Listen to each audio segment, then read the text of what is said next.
Hi మిత్రమా, చిన్న పెట్టిగా చెప్తాను. ఒక అభాగ్యుడు జీవితంలో బాగా అలసిపోయి, సమస్యలతో సొలసిపోయి, ఇక నాకు వేరే మార్గం లేదు అని ప్రాణత్యాగం చేసుకోవడానికి ఒక రాత్రి సముద్ర ఒడ్డుకి వెళ్ళాడు. సముద్రపు ఒడ్డున కూర్చొని తన గత స్మృతులన్నీ తలుచుకుంటూ ఉన్నాడు.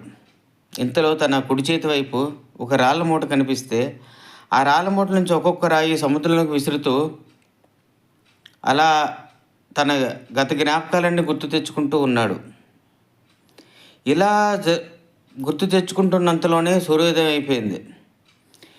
ఇక ఆ మూటలో చివరి రాయి సముద్రంలోకి విసిరినంత లోపలే సూర్యోదయ టైంలో సూర్యకిరణాలు పడి అది మెరుస్తూ ఉంది. చూసేసరికి వజ్రం అది. అంటే గత రాత్రంతా సముద్రంలోకి విసిరేసింది తన అదృష్టాన్న, వజ్రాలన? మీరే చెప్పండి మిత్రమా.